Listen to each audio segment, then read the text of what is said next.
Hello and welcome to my channel. I am Zodiac Bandit, and today I have a different video. So it's not a theory, a list, a ranking, or anything like that. It is just a thought. And over the last first of all, spoilers. Spoilers for everything up to episode 53. Just if you're not caught up with at least episode 50 or anything like 51, 52. If you're not caught up, click off the video.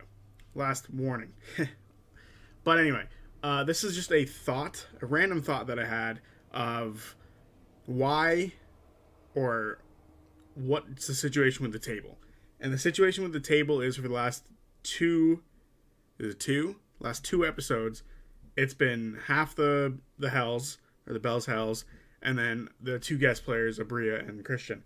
And my thought process initially was we're going to go back and forth between the two teams, and we're going to have two sets of groups going on, and we're going to have the Wildmount group and then wherever the other group is, and then a handful of guests for each side. And I thought we were going to go back and forth between these two groups every other episode, only for an episode 53 it to be the same group that it was before, and it's not switching back and forth apparently.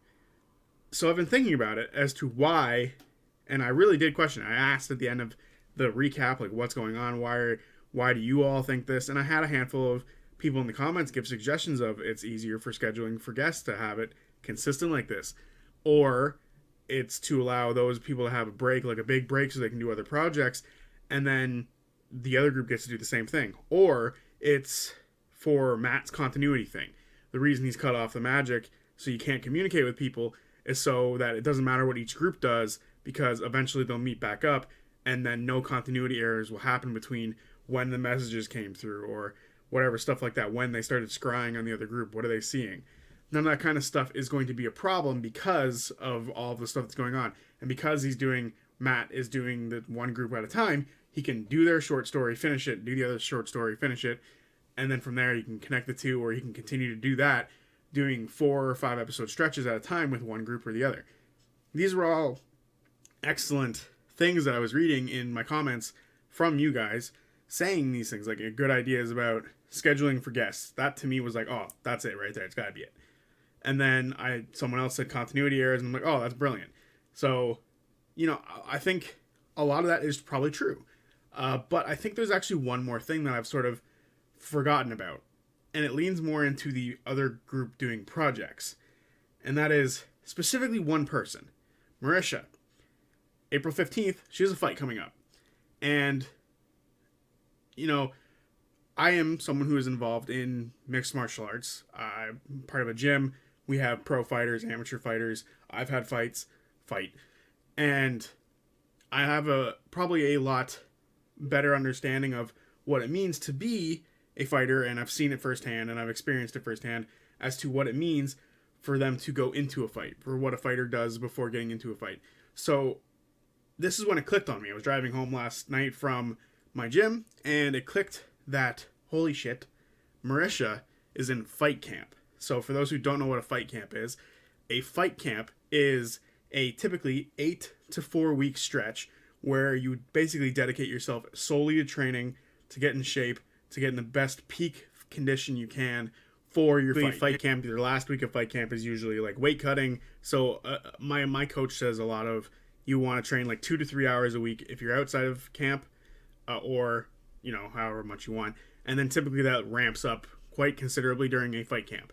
And the fight camp, like I said before, is usually 8 to 4 weeks. A lot of people will say 8 to 6, but 8 to 4 weeks is probably more accurate for a lot of people because short notice things happen or whatever. But 8 to 4 weeks is typically the fight camp stretch. And if you look at a calendar, Marisha's been missing for 2 weeks. This week will be a third week, and then next week, if we continue with the Bell's Hells and Marquette, it'll be a fourth week, and then the week after that is the fight, or there's one more week and then the fight. So it's in that 8 to 4 week period, of which Marisha will be likely dedicating herself way harder to following a strict diet, to working out way more. And typically a lot of what fighters do, they'll put down social media, they'll put down their phones, they'll stop playing video games during this time, they'll just totally hone in on what it is to get ready for their fight. Now, I don't know how serious Marisha's taking this. I don't know how serious the Creator Clash like organization takes this kind of stuff. Like I said, I don't know if they're cutting weight at all, because typically the last week of a fight camp is cutting weight so you can make the proper weight to be in whatever weight class you're in. I have no idea what weight class she's actually fighting at. I think they're just an agreed upon weight area is probably what they're doing for this Creator Clash thing.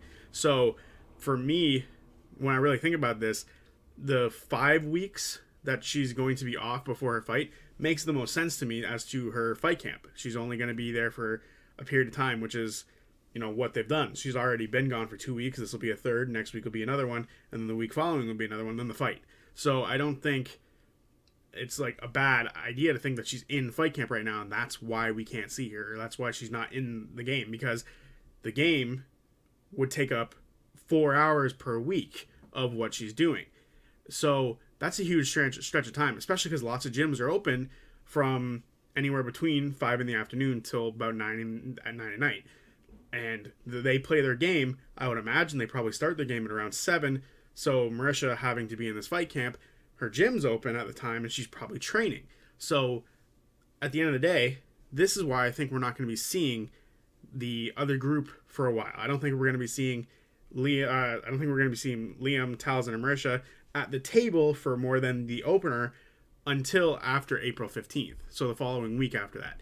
And even then, we don't know what kind of condition Marisha will be in, so it's likely that she might take that week off, or maybe she'll be in great condition because she knocked the person out early. Who knows?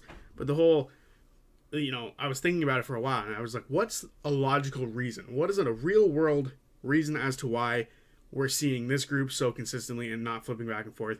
Because as a DM, if I'm splitting this group up like this, I would want to flip back and forth between the two so they're not feeling like, oh, I haven't played in months. But as of right now, that's going to be the case for one group. So, yeah, this is the real world reason as to why they wouldn't do it. Because to me, that seems like the only, not the only, but that seems like the biggest supporter of to why they're not doing back and forth every other week. Because Marisha's in fight camp. And like I said, it's not like a theory or anything like that. It's just thought. So let me know what you think about this, about this. And I want to know if you're excited for her fight. Are you going to watch her fight? Typically, I'm not too into the YouTube or internet boxing stuff. I'm more of personally not a boxing fan anyway. But I will be interested in this because the Ego Raptor from Game Grumps is on Creator Clash. There's a former WWE wrestler and John Morrison on the card, which is really cool. And he was in the era from when I was watching. So for me, that's really cool to see. And obviously, Marisha. This channel is built around Critical Role, so I'm invested in what they do a lot. So I'm excited to see her fight. So, yeah, let me know if you guys are excited to see her fight. And let me know if you think this also contributes to her not being there in that entire half of the table, not being there at all. Because it makes no sense to me, but who knows. So, yeah, just a quick thought video, not like a theory or a ranking list, which is different. So this was just fun little talk. So, yeah, see you guys on Friday for whatever video I make next. Peace.